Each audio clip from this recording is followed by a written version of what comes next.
Heidi by Johanna Spyri. Chapter 7. Fräulein Rottenmeier Spends an Uncomfortable Day.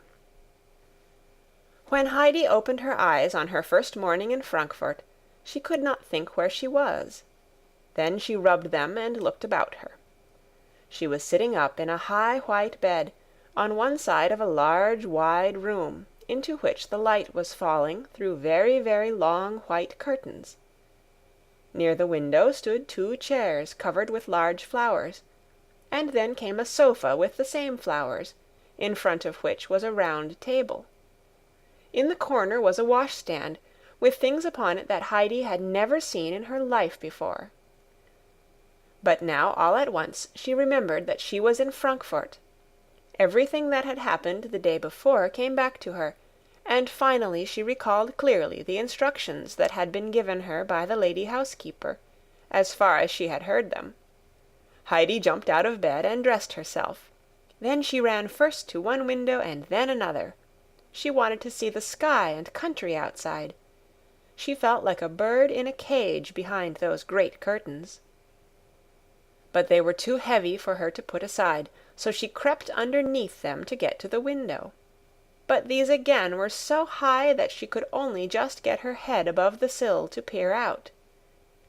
Even then she could not see what she longed for. In vain she went first to one and then the other of the windows. She could see nothing but walls and windows, and again walls and windows. Heidi felt quite frightened.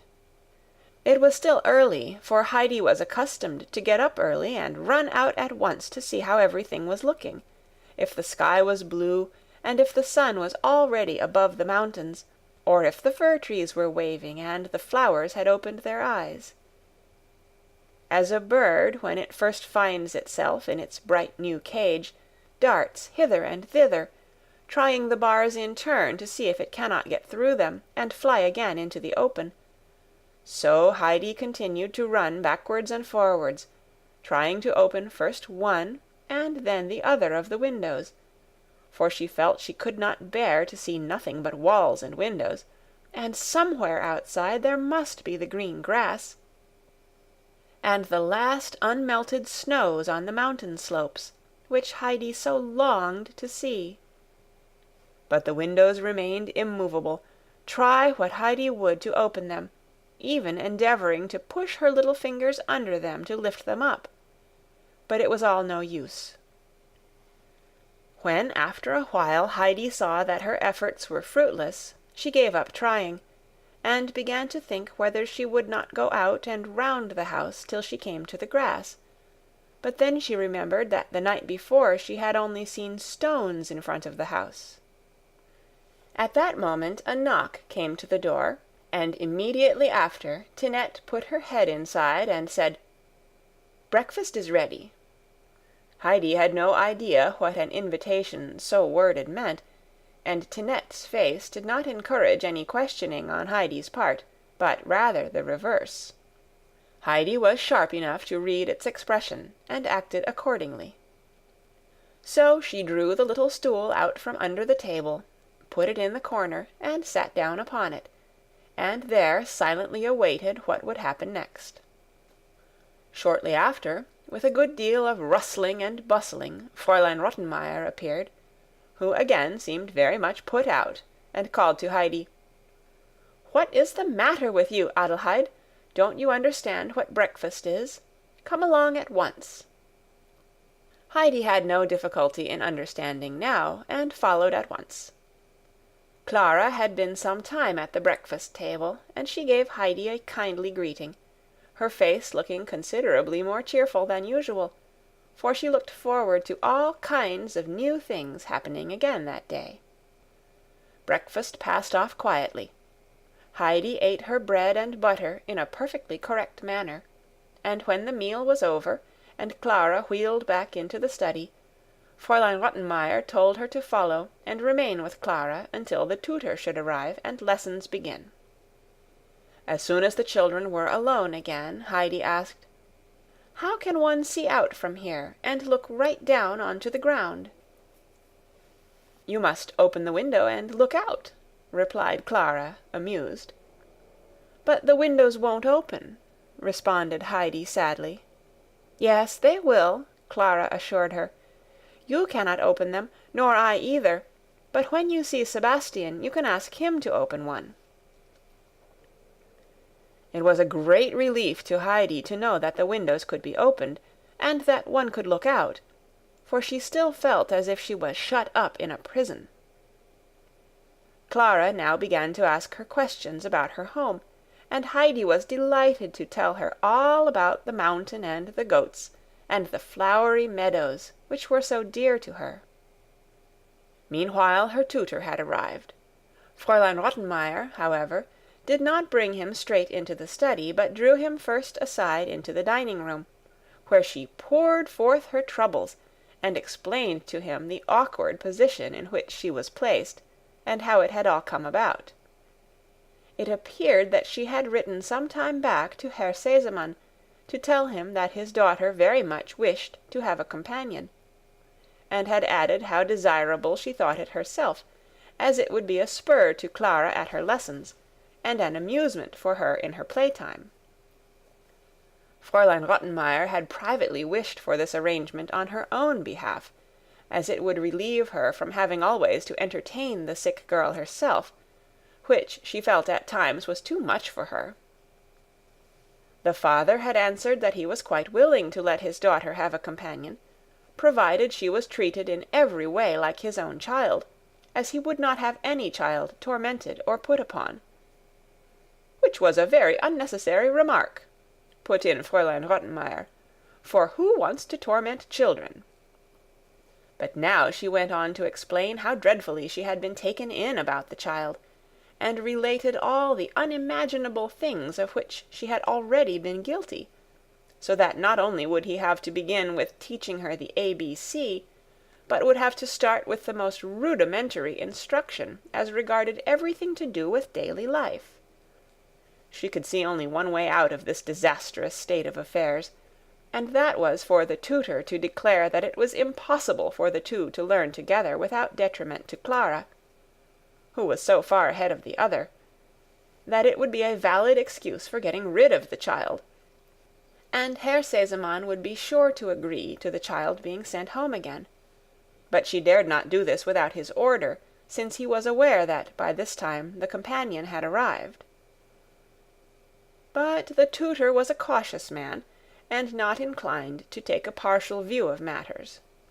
He tried to calm Fräulein Rottenmeier, and gave it as his opinion that if the little girl was backward in some things, she was probably advanced in others, and a little regular teaching would soon set the balance right.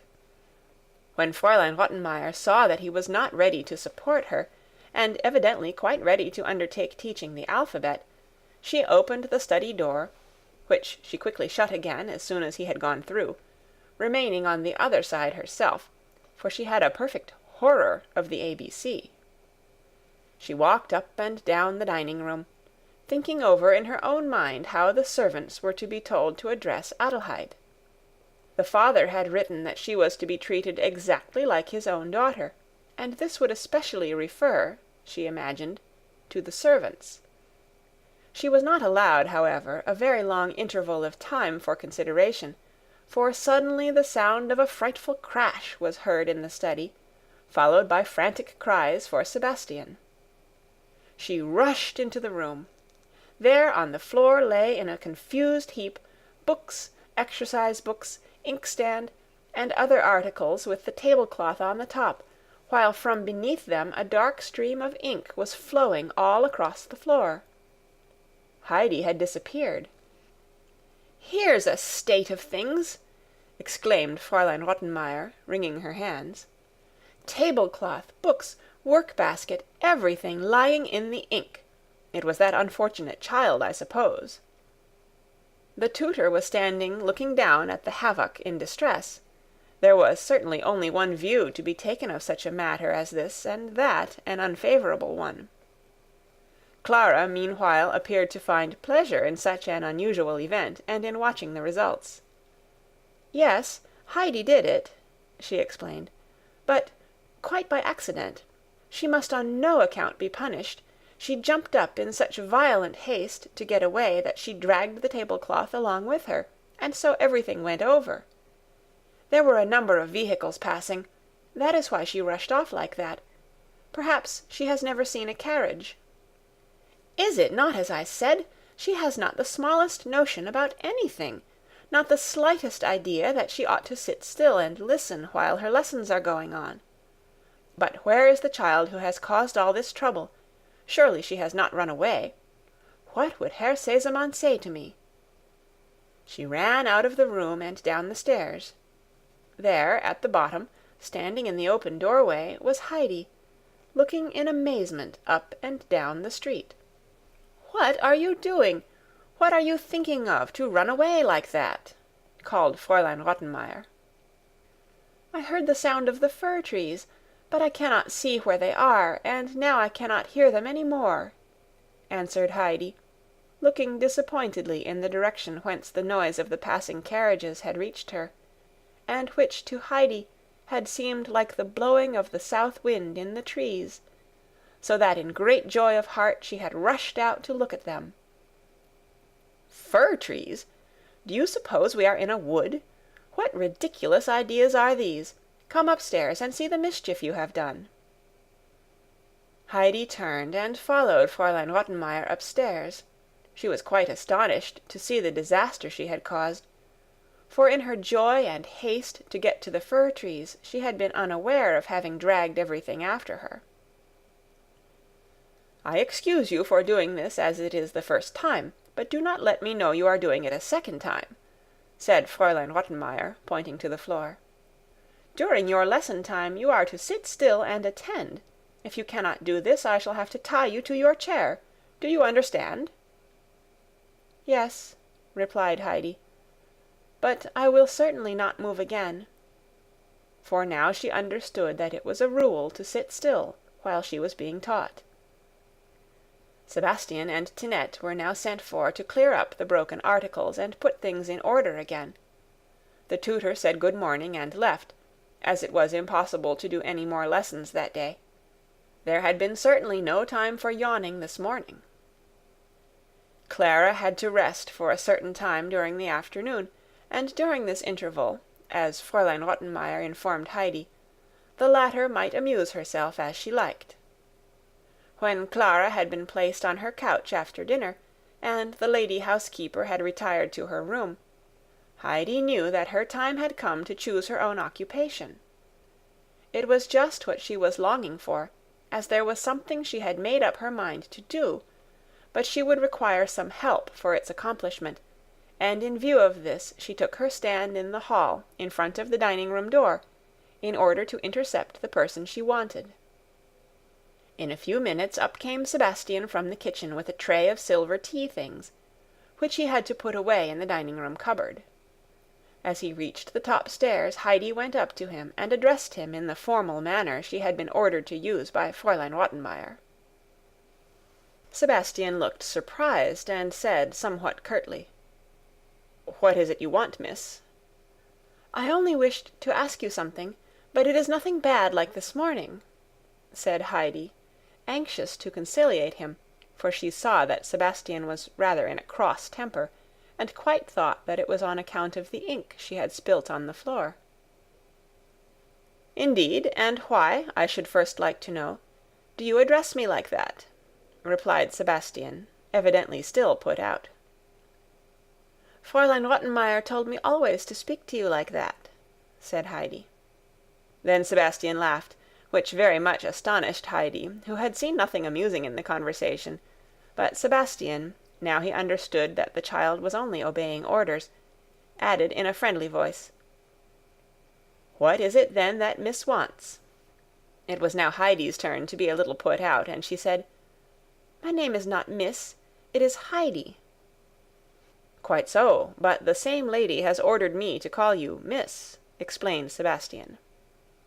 "Has she? Oh, then I must be called so," said Heidi submissively, for she had already noticed that whatever Fräulein Rottenmeier said was law. "Then I now have 3 names," she added with a sigh. "What was it little miss wished to ask?" said Sebastian, as he went on into the dining-room to put away his silver. "How can a window be opened?" "Why, like that," and Sebastian flung up one of the large windows. Heidi ran to it, but she was not tall enough to see out, for her head only reached the sill. "There, now Miss can look out and see what is going on below," said Sebastian, as he brought her a high wooden stool to stand on. Heidi climbed up, and at last, as she thought, was going to see what she had been longing for. But she drew back her head with a look of great disappointment on her face. "Why, there is nothing outside but the stony streets," she said mournfully. "But if I went right round to the other side of the house, what should I see there, Sebastian?" "Nothing but what you see here," he told her. "Then where can I go to see right away over the whole valley?" "You would have to climb to the top of a high tower, a church tower, like that one over there with the gold ball above it. From there you can see right away ever so far." Heidi climbed down quickly from her stool, ran to the door, down the steps, and out into the street. Things were not, however, quite so easy as she thought. Looking from the window, the tower had appeared so close that she imagined she had only to run over the road to reach it. But now, although she ran along the whole length of the street, she still did not get any nearer to it, and indeed soon lost sight of it altogether. She turned down another street and went on, but still no tower. She passed a great many people, but they all seemed in such a hurry that Heidi thought they had not time to tell her which way to go. Then suddenly at one of the street corners she saw a boy standing, carrying a hand-organ on his back and a funny-looking animal on his arm. Heidi ran up to him and said, "Where is the tower with the gold ball on the top?" "I don't know," was the answer. "Who can I ask to show me?" she asked again. "I don't know." "Do you know any other church with a high tower?" "Yes, I know one." "Come then and show it me." "Show me first what you will give me for it," and the boy held out his hand as he spoke. Heidi searched about in her pockets, and presently drew out a card on which was painted a garland of beautiful red roses. She looked at it first for a moment or two, for she felt rather sorry to part with it. Clara had only that morning made her a present of it, but then to look down into the valley and see all the lovely green slopes. "There," said Heidi, holding out the card. "Would you like to have that?"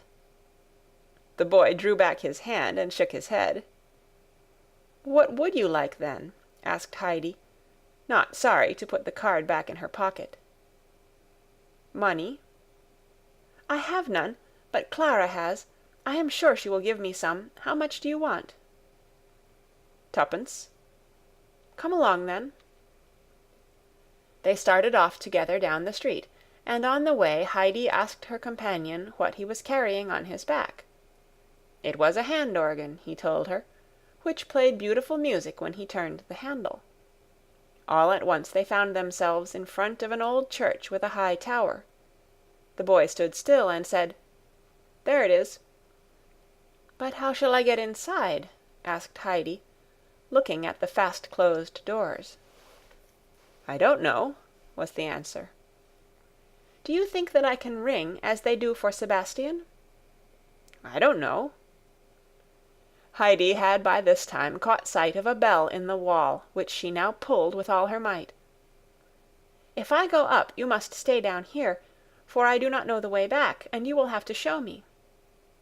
"What will you give me then for that?" "What do you want me to give you?" "Another twopence." They heard the key turning inside, and then someone pulled open the heavy creaking door. An old man came out, and at first looked with surprise and then in anger at the children, as he began scolding them. "What do you mean by ringing me down like this? Can't you read what is written over the bell? 'For those who wish to go up the tower.'" The boy said nothing, but pointed his finger at Heidi. The latter answered, But I do want to go up the tower." "What do you want up there?" said the old man. "Has somebody sent you?" "No," replied Heidi. "I only wanted to go up that I might look down." "Get along home with you, and don't try this trick on me again, or you may not come off so easily a second time." And with that he turned and was about to shut the door, but Heidi took hold of his coat and said beseechingly, "Let me go up, just once." He looked around, and his mood changed as he saw her pleading eyes. He took hold of her hand and said kindly, "Well, if you really wish it so much, I will take you." The boy sat down on the church steps to show that he was content to wait where he was. Hand in hand with the old man, Heidi went up the many steps of the tower. They became smaller and smaller as they neared the top, and at last came to one very narrow one, and there they were at the end of their climb. The old man lifted Heidi up that she might look out of the open window. "There, now you can look down," he said. Heidi saw beneath her a sea of roofs, towers, and chimney-pots. She quickly drew back her head and said in a sad, disappointed voice, "It is not at all what I thought." "You see now, a child like you does not understand anything about a view. Come along down, and don't go ringing at my bell again." He lifted her down, and went on before her down the narrow stairway. To the left of the turn, where it grew wider, stood the door of the tower-keeper's room, and the landing ran out beside it to the edge of the steep slanting roof. At the far end of this was a large basket, in front of which sat a big grey cat, that snarled as it saw them, for she wished to warn the passers-by that they were not to meddle with her family. Heidi stood still and looked at her in astonishment, for she had never seen such a monster cat before. There were whole armies of mice, however, in the old tower, so the cat had no difficulty in catching half a dozen for her dinner every day. The old man, seeing Heidi so struck with admiration, said, "She will not hurt you while I am near. Come, you can have a peep at the kittens." Heidi went up to the basket and broke out into expressions of delight. "Oh, the sweet little things, the darling kittens!" she kept on saying as she jumped from side to side of the basket, so as not to lose any of the droll gambols of the 7 or 8 little kittens that were scrambling and rolling and falling over one another. "Would you like to have one?" said the old man, who enjoyed watching the child's pleasure. "For myself to keep?" said Heidi excitedly, who could hardly believe such happiness was to be hers. "Yes, of course, more than one if you like. In short, you can take away the whole lot if you have room for them." For the old man was only too glad to think he could get rid of his kittens without more trouble. Heidi could hardly contain herself for joy. There would be plenty of room for them in the large house, and then how astonished and delighted Clara would be when she saw the sweet little kittens. "But how can I take them with me?" asked Heidi, and was going quickly to see how many she could carry away in her hands, when the old cat sprang at her so fiercely that she shrank back in fear. "I will take them for you if you will tell me where," said the old man, stroking the cat to quiet her, for she was an old friend of his that had lived with him in the tower for many years. "To Herr Seseman's, the big house where there is a gold dog's head on the door with a ring in its mouth," explained Heidi. Such full directions as these were not really needed by the old man, who had had charge of the tower for many a long year, and knew every house far and near, and moreover Sebastian was an acquaintance of his. "I know the house," he said, "but when shall I bring them, and whom shall I ask for? You are not one of the family, I am sure." "No, but Clara will be so delighted when I take her the kittens." The old man wished now to go downstairs, but Heidi did not know how to tear herself away from the amusing spectacle. "If I could just take 1 or 2 away with me, one for myself and one for Clara, may I?" "Well, wait a moment," said the man, and he drew the cat cautiously away into his room, and leaving her by a bowl of food, came out again and shut the door. "Now take 2 of them." Heidi's eyes shone with delight. She picked up a white kitten and another striped white and yellow, and put one in the right and the other in the left pocket. Then she went downstairs. The boy was still sitting outside on the steps, and as the old man shut the door of the church behind them, she said, "Which is our way to Herr Sesamann's house?" "I don't know," was the answer. Heidi began a description of the front door and the steps and the windows, but the boy only shook his head and was not any the wiser. "Well, look here," continued Heidi. "From one window you can see a very, very large grey house, and the roof runs like this," and Heidi drew a zigzag line in the air with her finger. With this the boy jumped up. He was evidently in the habit of guiding himself by similar landmarks. He ran straight off with Heidi after him, and in a very short time they had reached the door with the large dog's head for the knocker. Heidi rang the bell. Sebastian opened it quickly, and when he saw it was Heidi, make haste," he cried in a hurried voice.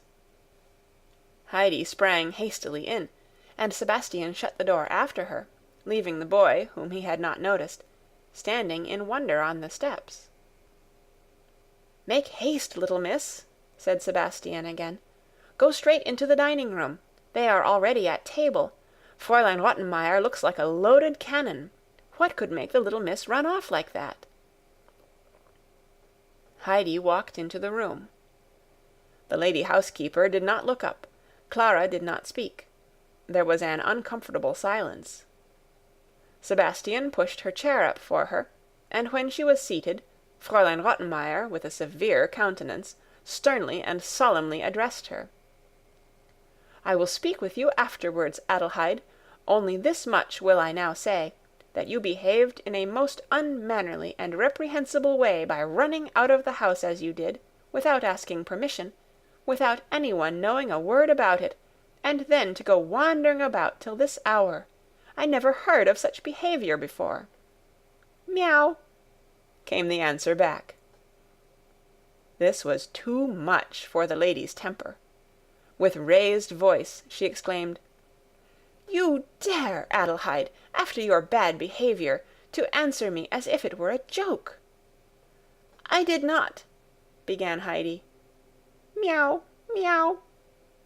Sebastian almost dropped his dish and rushed out of the room. "That will do," Fräulein Rottenmeier tried to say, but her voice was almost stifled with anger. "Get up and leave the room." Heidi stood up frightened, and again made an attempt to explain. "I really did not—" "Meow, meow, meow." "But Heidi," now put in Clara, "when you see that it makes Fräulein Rottenmeier angry, why do you keep on saying meow?" "It isn't I, it's the kittens," Heidi was at last given time to say. "How? What? Kittens?" shrieked Fräulein Rottenmeier. "Sebastian, Tinette, find the horrid little things. Take them away." And she rose and fled into the study and locked the door, so as to make sure that she was safe from the kittens, which to her were the most horrible things in creation. Sebastian was obliged to wait a few minutes outside the door to get over his laughter before he went into the room again.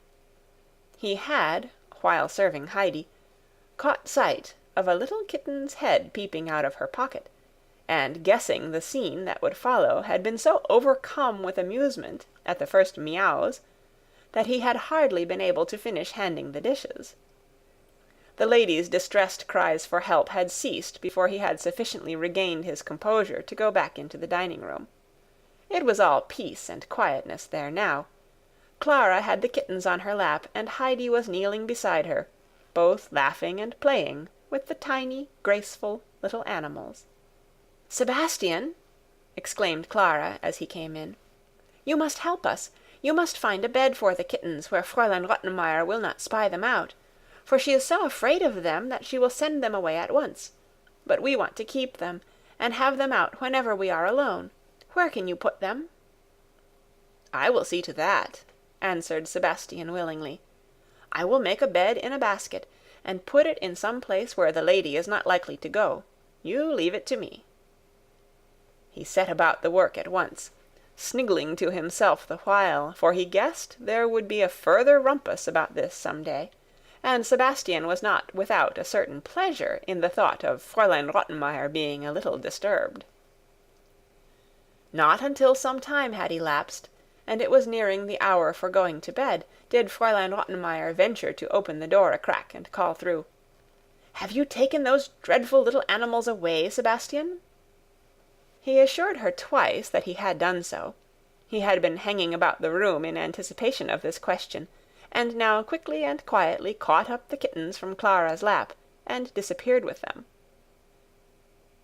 The castigatory sermon which Fräulein Rottenmeier had held in reserve for Heidi was put off till the following day, as she felt too exhausted now after all the emotions she had gone through of irritation, anger, and fright, of which Heidi had unconsciously been the cause.